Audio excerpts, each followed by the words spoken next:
Colosenses capítulo 4 del 7 al 18. Quizás si usted nos visita por primera vez dirá, bueno, ¿por qué esta parte? Porque nosotros en nuestra iglesia creemos que la mejor manera de predicar la Biblia es de manera consecutiva. Es lo que llamamos predicación expositiva. Hemos estudiado todo el libro de Colosenses durante varios meses y esta es nuestra última predicación del libro de Colosenses.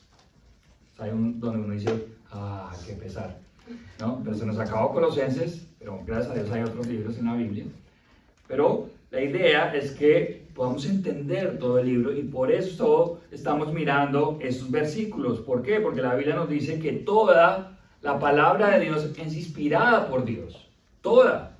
Entonces, estos versículos, aunque parezcan como una despedida de una carta, y efectivamente son la despedida de una carta, pareciese como menos importante, no lo es, porque toda la escritura es inspirada por Dios, absolutamente toda. Entonces, quisiera comenzar haciendo una pequeña recopilación de lo que hemos visto hasta ahora en el libro de Colosenses. El libro de Colosenses, lo que estamos acá estudiando, nos ha enseñado que Cristo es supremo y que Él es suficiente. Y por lo tanto es una consecuencia, nos ha llevado a la gran conclusión que estamos completos en Cristo. Que si usted es un creyente, que si usted ha colocado la fe en Cristo, usted está completo en Cristo. Y es una gran verdad, es una gran bendición. Que usted diga, estoy completo en Cristo. Nada me falta. Si tengo a Cristo, lo tengo todo. Si no tengo a Cristo, no tengo nada. Y eso es lo que nos dice Colosenses. Estamos completos en Cristo para aquellos que han colocado su fe en Él. Este libro efectivamente es una carta.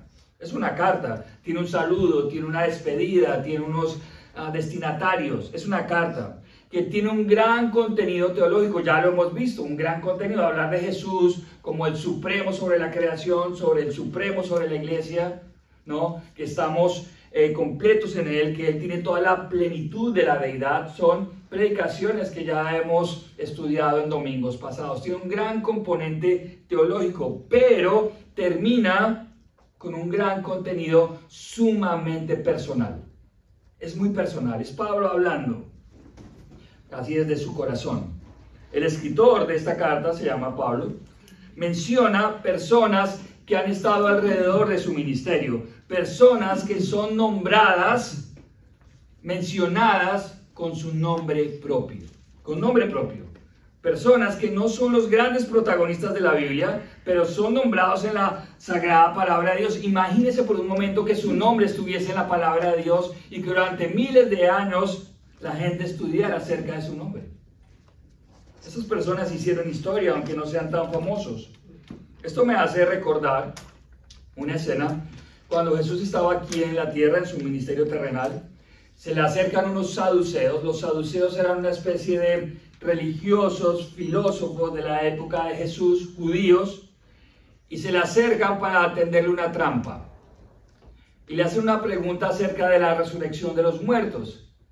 Lo irónico es que los saduceos no creen en la resurrección de los muertos.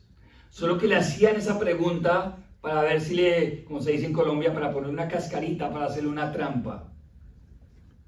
Y Jesús, siempre mucho más inteligente y más sabio que ellos, les contesta. No me quiero extender porque este no es el pasaje central. Si usted está tomando notas, está en Mateo capítulo 22. Y solo quiero leer dos versículos de Mateo 22, 31 al 32, donde está relatada esta escena. Mateo 22, 31 al 32. Mire lo que dice la palabra de Dios. Pero respecto a la resurrección de los muertos, dice Jesús, ¿no habéis leído lo que os fue dicho por Dios cuando dijo, yo soy el Dios de Abraham, yo soy el Dios de Isaac y el Dios de Jacob? Dios no es Dios de muertos, sino de vivos, dijo Jesús. Pero observe bien este versículo. Dios dice, yo soy el Dios de Abraham. Yo soy el Dios de Isaac, yo soy el Dios de Jacob. Y parece que es un detalle muy mínimo, pero lo cambia todo. Dios dice, yo era. Dios no dice, yo era el Dios de Abraham. Porque Abraham en ese momento ya había muerto después de miles de años. ¿Qué dice Dios? Yo soy el Dios de Abraham. ¿Qué significa esto? Que Abraham no ha dejado de existir. en la época de Jesús. Dios es el Dios de hombres, de mujeres, con nombres propios, que incluso conservan su identidad en el cielo. Esto es bien interesante. Usted, cuando vaya al cielo, va a seguir siendo usted, con su nombre. Claro, con un cuerpo renovado, porque necesitamos la glorificación de los cuerpos para que puedan soportar la eternidad. En este momento nos pasa todo lo contrario. Pasan los años, como que cada vez nos duele otro huesito más, otro músculo más. Nuestro cuerpo se está desgastando, nuestro cuerpo no puede aguantar la eternidad en este momento. Todo lo contrario, nos vamos desgastando.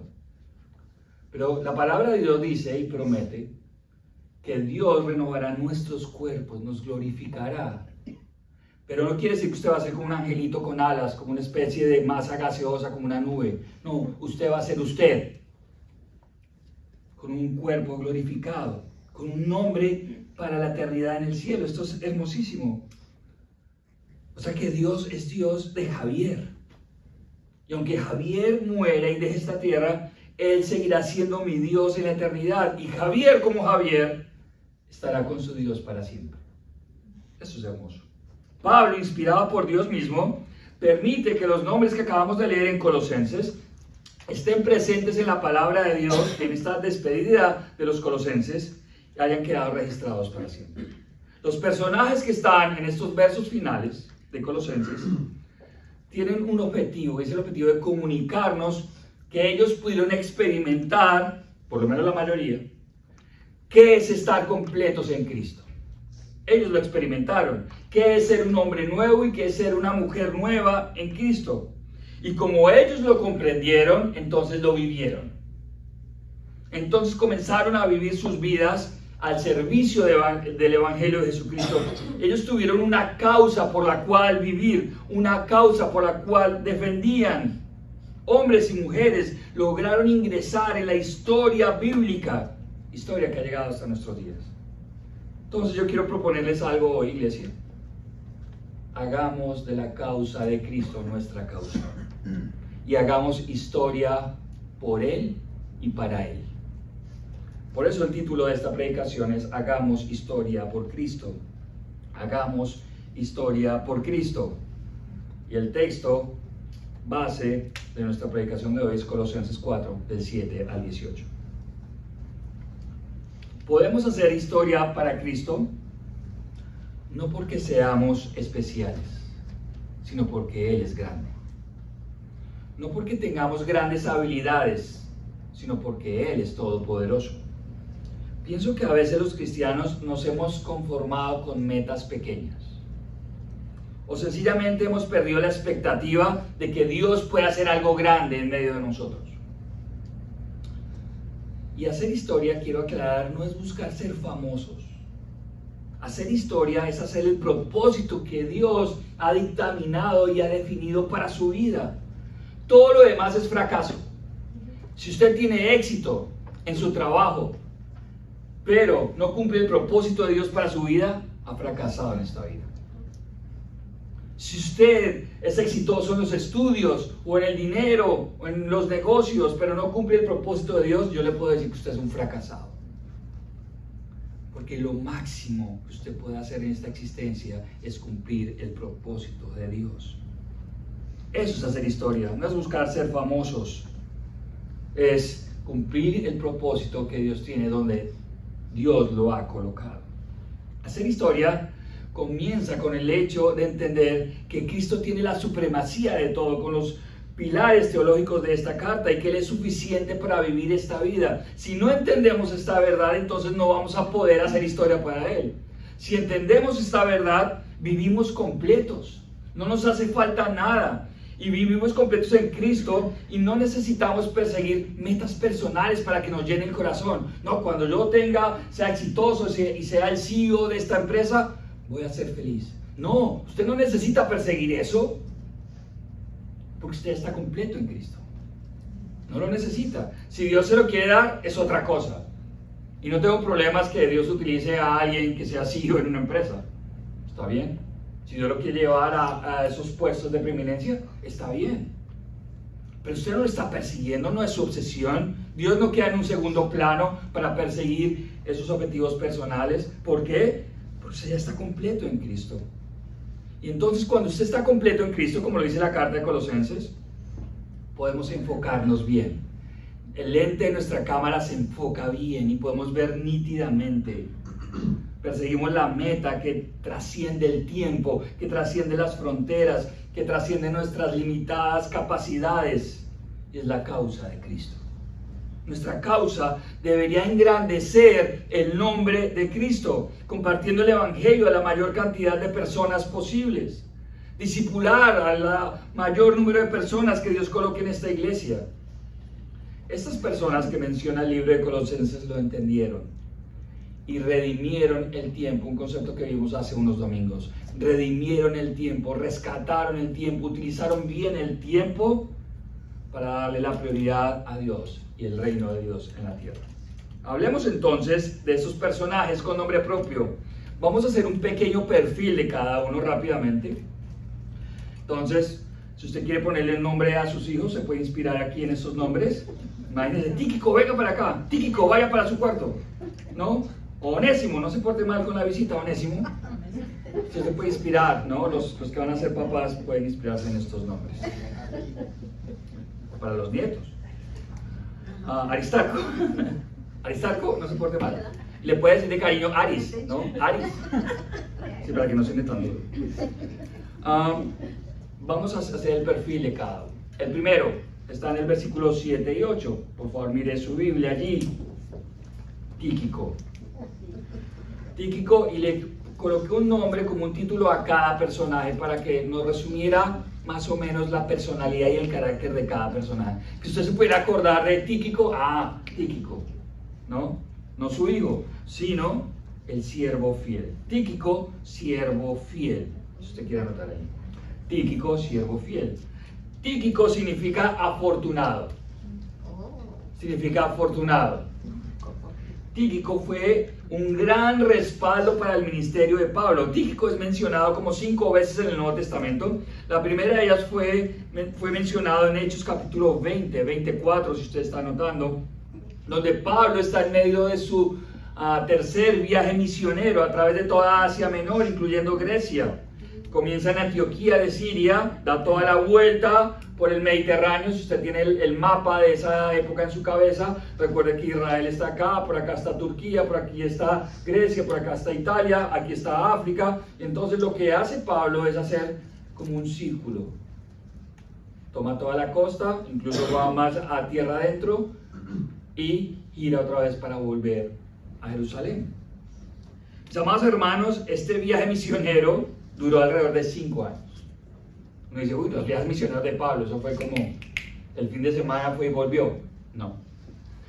Esos viajes eran peligrosos, muy peligrosos. El mar en esta zona, sobre todo alrededor de Grecia, es muy complicado. Es muy bravo el mar de allí.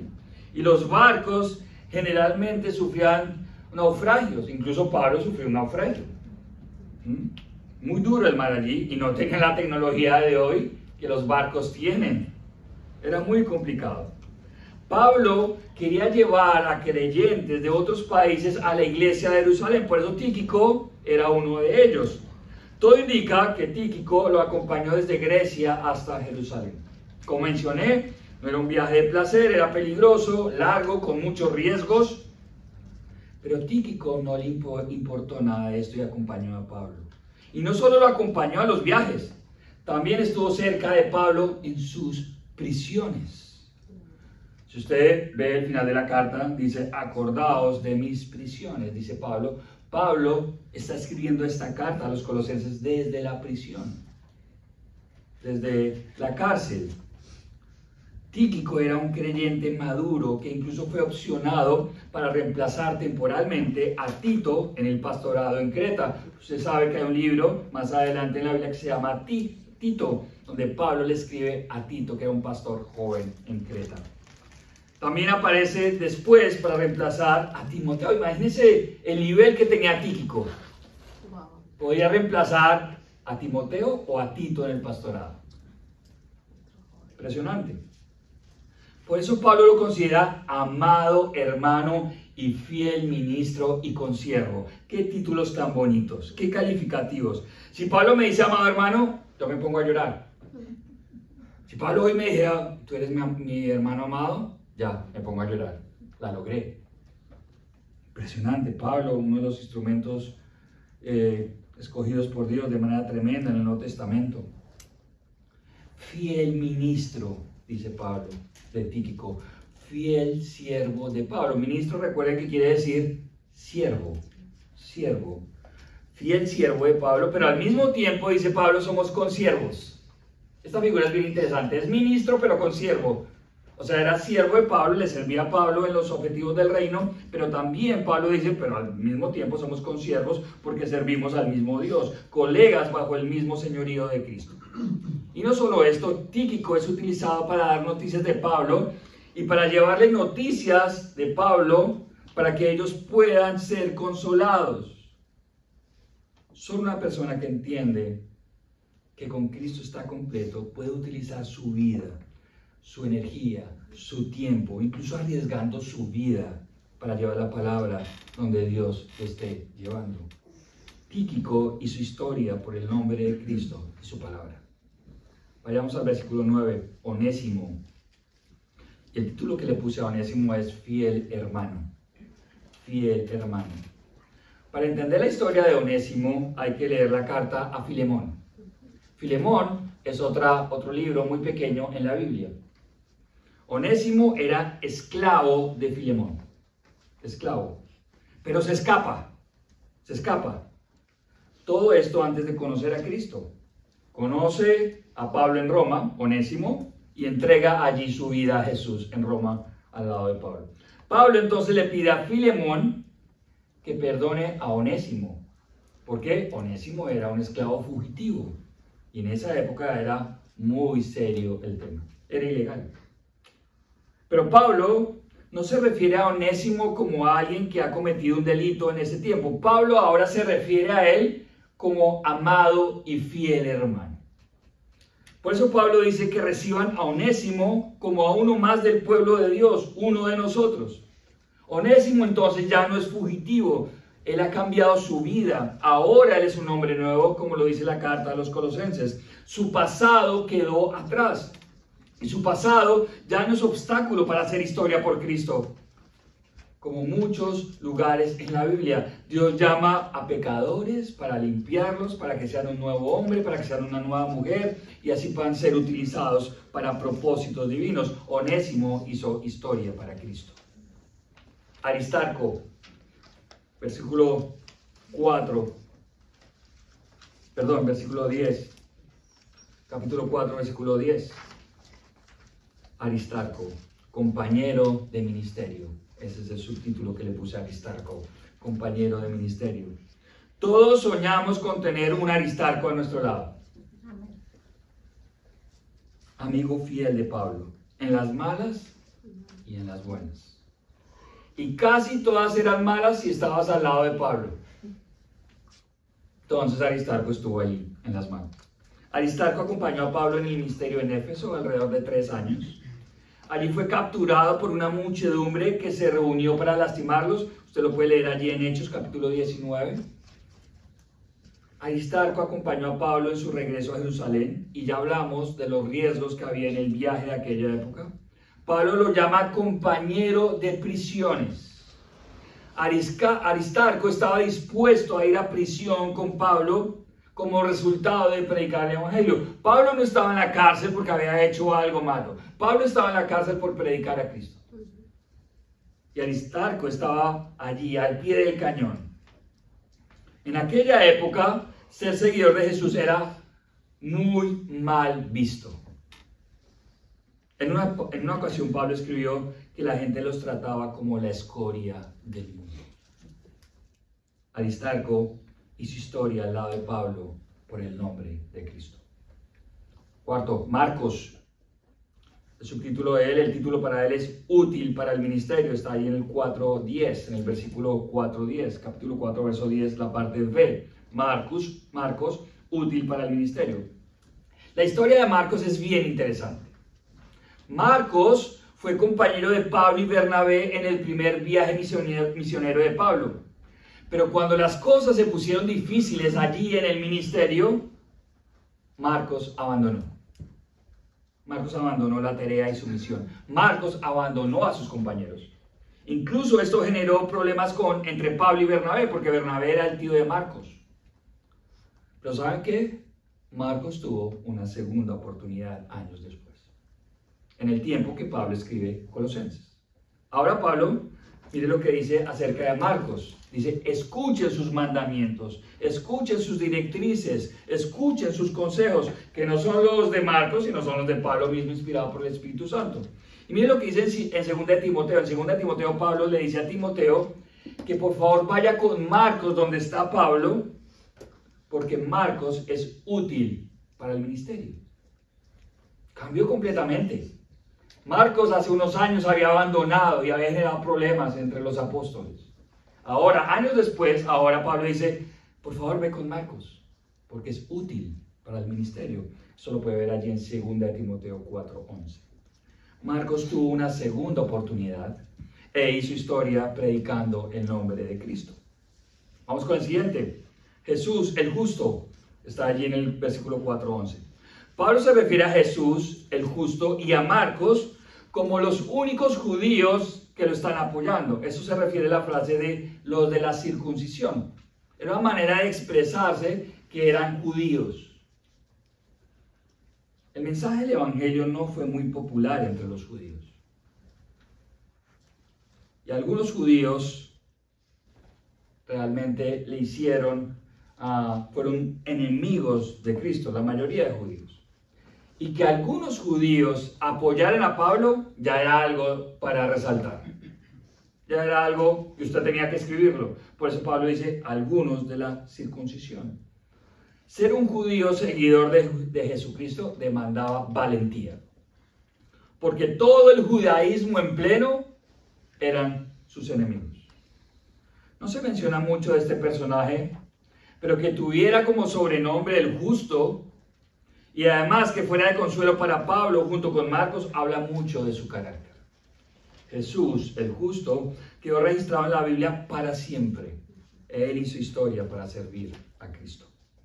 Siguiente, Epafras. Y el título para él es Un hombre de oración. Epafras, un hombre de oración. Usted lo puede ver en el 12 y 13. Y el bueno de Epafras. El bueno de Epafras. Todo indica que él era el pastor de la iglesia en Colosas, donde estaban estos creyentes. Pablo describe varias cosas de Epafras. Epafras tiene un espíritu de siervo. Servir estaba en su ADN. Además, tenía un espíritu de intercesor. Oraba por otros. Oraba por los cristianos colosenses para que estuviesen firmes, maduros y que no les faltara nada para hacer la voluntad de Dios en la tierra. Ese era el tipo de oración de Epafras por los demás creyentes. Él oraba con claridad, colocando las cosas de arriba como prioridad. Oraba por la firmeza y la madurez de los creyentes. Además, Pablo dice que él es testigo de su fervor. Pablo es testigo del fervor de Epafras, de la pasión que Epafras siente por los creyentes de Colosas. Esto sería muy bonito que la Biblia hablara así de nosotros, ¿no? Vi a esta persona, vi el fervor por los creyentes. Que Dios opinara eso de nosotros. Y no solo por los creyentes de Colosas, donde él era pastor, sino también dice la palabra de Dios que tenía fervor por los creyentes que estaban en Laodicea y en Hierápolis, unas ciudades que estaban alrededor. Epafras tenía un gran corazón por los creyentes de su iglesia, pero también por el área que lo rodeaba. Epafras hizo historia al servir al Señor. Siguiente, Lucas, el profesional utilizado por Dios. Lucas, el profesional utilizado por Dios. Lo puede ver allí en el 4:14a. Lucas fue un amigo cercano de Pablo. Lucas escribió el Evangelio de Lucas, pero también escribió el libro de Hechos de los Apóstoles. De hecho, era un solo libro en 2 capítulos. Estuvo muy cerca al apóstol Pablo, incluso para atender a Pablo en diferentes momentos de enfermedad. Allí estaba Lucas. Lucas era una persona con alta educación. Eso se puede ver en la manera que escribió los libros en la Biblia. Uno puede identificar el nivel de educación por la manera que una persona escribe. Y es muy diferente como escribía Pedro, a como escribía Pablo o como escribía Lucas. Eso se puede ver, todos inspirados por Dios, pero con diferente contexto. Lucas estuvo con Pablo desde su segundo viaje misionero y desde ese momento estuvo con Pablo casi hasta el final.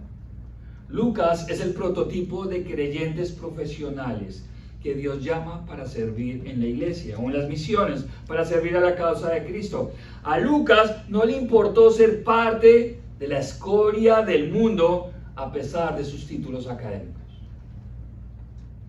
Lucas renunció a ser un médico famoso con los ingresos económicos que eso implicaba por seguir a Jesús y su causa. Siguiente personaje, Ninfas. El título para esta persona es De puertas abiertas para el Evangelio. De puertas abiertas para el Evangelio está en el versículo 15.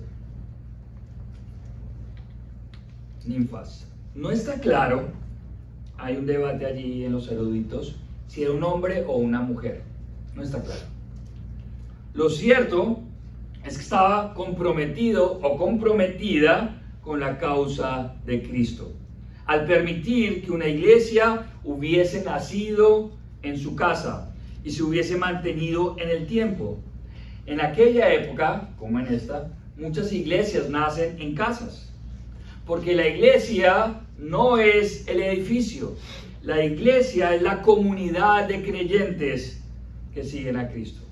Ninfas también hizo historia al permitir que el evangelio fuese compartido desde su casa. Siguiente, Arquipo. El título para él es muy bonito, compañero de milicia. Arquipo, compañero de milicia. Pablo le menciona para darle una voz de ánimo y lo confirma ante la iglesia como uno que ha recibido el llamado del Señor a servir en el ministerio. Tenemos una referencia de Arquipo en el libro de Filemón, donde Pablo lo llama compañero de milicia, compañero de ejército.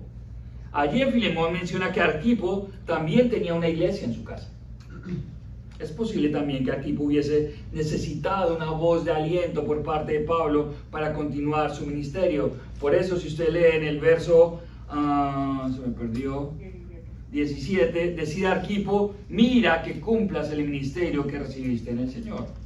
Una voz de aliento, de confirmación, donde Pablo dice realmente Arquipo recibió un llamado al ministerio. El último personaje es Demas, y lo dejé de último porque él hizo historia para mal. Demas. Le puse Demas el apóstata. Ahí está en el verso 4:14. 4:14. Os saluda Lucas, el médico amado. Y Demas no dice nada de Demas en este libro, pero sí dice en otro libro. Solo lo nombra aquí, pero en 2 Timoteo 4, el 9 a 10, habla de Demas un poco más. En este texto bíblico, Pablo le pide a Timoteo que vaya pronto. 2 Timoteo posiblemente es la última carta de Pablo. Él ya está muriendo y él siente que Dios ya le está llamando a su presencia. Él ya está en los últimos años posiblemente, o meses posiblemente. Y en 2 Timoteo, le dice a Timoteo que vaya pronto, que venga. Y en 2 Timoteo Pablo dice que Demas lo ha desamparado, amando este mundo, y se fue a otra ciudad. El mundo arrastró a Demas y lo llevó lejos del ministerio, lejos de Pablo y lejos del propósito de Dios. Un comentarista bíblico dijo, si Jesús tuvo a Judas, Pablo tuvo a Demas. Demas quedó en la historia para mal. La carta de Colosenses termina con instrucciones de Pablo diciendo que la carta debe ser leída en varias iglesias, es una carta circular, y comprobando que Pablo la escribió con su propia mano, allí lo dice, con su propia salutación, con su propio saludo, con su propia pluma. O sea, no hay duda que Pablo escribió Colosenses. Este es un final, donde podríamos decir, como decimos en Colombia, donde menciona a las personas con nombre y apellido. No hay dudas, allí los está nombrando. No es posible escaparse. Lo que nos lleva a la conclusión, al ver todo el libro, que la teología que vimos en los primeros capítulos acerca de Jesús, de Cristo, que tiene toda la supremacía, que le es suficiente, que nos puede hacer completos y vivir plenos, nos lleva a conclusiones, a repercusiones personales. La teología no es solo para que conozcamos más de la Biblia como algo totalmente intelectual. No, la teología, el estudio de Dios, el estudio de la palabra de Dios, debe ser un tema que cada persona debería asumir con responsabilidad. Hay un libro que se lo recomiendo que se titula Todos somos teólogos. Todos somos teólogos. En otras palabras, ¿qué significa para usted? Usted que me está escuchando hoy, ¿qué significa para usted con nombre y apellido lo que escuchó acerca de Cristo en esta serie de Colosenses? O quizás en el pasado, o quizás en otra iglesia. ¿Qué significa para usted lo que usted sabe de Cristo? Para la mayoría de estos hombres que acabamos de estudiar, lo significó todo. Abandonaron profesiones, ciudades, tomaron riesgos. Conocer quién era Cristo lo cambió todo para sus vidas. No pudieron sencillamente decir, ah, sí, yo conozco a Cristo, y no cambió nada en su vida. Entonces usted no conoce a Cristo. Ellos se unieron a Pablo, trabajaban en equipo para llevar el evangelio, para plantar iglesias, para edificar creyentes, para enseñar y compartir la palabra de Dios por todo el mundo conocido, casi por todo el mundo. Estuvieron dispuestos a dejar la comodidad de sus hogares, de sus ciudades, de sus empleos, incluso asumir largos viajes y soportar a los enemigos de Cristo. ¿Por qué? ¿Por qué estaban dispuestos a dejarlo todo? Porque ya lo tenían todo. Porque estaban completos en Cristo. Porque Cristo era suficiente para ellos. Amados hermanos, esto es una invitación que Dios nos está haciendo hoy individualmente, con nombre y apellido. No piense que es para su esposa ahí con el codito, ¿no? O el que está detrás. Y parecemos a veces como en los sermones esquivando balas. Esto no es para mí, esto tampoco es para mí, esto no. Esto es para usted, con nombre y apellido. Un llamado primero a seguir a Cristo. Este es un llamado a que usted siga a Cristo. El segundo llamado es a servirle. Si usted ya tiene a Cristo en su vida, el siguiente llamado es a servirle. Y el tercer llamado, con base en esta predicación y con este contexto, es hacer historia para Cristo. Quizás nuestros nombres no van a estar en los libros de historia del cristianismo. Yo tampoco persigo eso. Pero sí podemos hacer historia en las vidas de otras personas. ¿Se imagina que usted lleve a alguien a la fe en Cristo? ¿Se imagina eso por un momento? Que Dios lo utilice para que alguien llegue a los pies de Cristo y que a su vez esta persona con el tiempo comparta el evangelio con su familia y con los hijos y con los nietos de esa persona, y que esos hijos y esos nietos se vuelvan creyentes. ¿Sabe qué? Usted está haciendo historia para siempre. Modificó una generación. Dios modificó una generación a través de su trabajo. Y eso es lo más espectacular que usted puede hacer. Trabajar en las almas de las personas cuyo resultado va a ser la eternidad. Yo soy el producto, mis hijos son el producto de un misionero norteamericano que dejó su tierra y fue a Colombia para compartir el evangelio. Dios usó a Jacob Friesen para cambiar la historia de mi abuela, de mis padres, de mis hermanos, de la mía y ahora la de mis hijos. Y estoy seguro que la de mis nietos. Jacob Friesen hizo historia. Quizás no lo sabe, él ya murió, pero él hizo historia. No solo en mi familia. Gracias a su trabajo se levantaron varios pastores y misioneros colombianos que hoy están alrededor del mundo. Es impresionante. Recuerdo perfectamente los nombres de las personas que aceptaron fundar esta iglesia. Los recuerdo perfectamente. No sé si usted lo recuerda, les entregamos una carta con su nombre. Y aceptaron fundar esta iglesia aceptando algo de incomodidad. Porque estas personas ya estaban en la iglesia en inglés. Y dejaron su círculo cómodo de sus hermanos en inglés para fundar esta iglesia.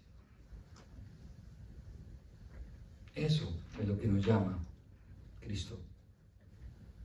A movernos, a hacer historia. El conocimiento teológico que aprendimos en Colosenses durante estos meses nos debe movilizar como un ejército, como compañeros de milicia, como un solo equipo, como un solo ejército, trabajando en equipo por la causa más importante de todas, la salvación de las almas a través de la proclamación del Evangelio. No podemos perder más tiempo en nuestros asuntos. Dios hoy nos está invitando a hacer historia, a seguir el ejemplo de Tíquico, de Onésimo o de Epafras. En este momento no nos podemos esconder en medio de este grupo. Igual, no es que seamos muchos. No nos podemos esconder. No evite las balas. Dios te está invitando con nombre propio a cada uno de nosotros, a hacer su propósito aquí en la tierra. No lo podemos evitar. No nos podemos esconder. Dios te está invitando con nombre propio para que lo sigas. Ese es el primer paso. Para que seas parte de su causa y seas instrumento de su gracia para dejar huella en esta ciudad, en este estado y en esta generación. Quizás seas como un Lucas que debe dejar su profesión en un segundo plano y seguir a Jesús donde Él te llame. No estoy hablando que renuncies a tu trabajo, pero sí utilizarlo para la causa de Cristo. Quizás seas alguien como Ninfas y Dios te llame a abrir tu casa para hacer estudios bíblicos en tu casa. Tal vez seas como Marcos porque necesitas una segunda oportunidad de parte de Dios. Porque has dejado pasar el tiempo persiguiendo tu causa personal. Posiblemente seas como Onésimo y debes dejar tu pasado atrás, la culpa atrás y aceptar que con Cristo podemos ser un hombre o una mujer nuevos, preparados para toda buena obra. Pero con todo mi corazón,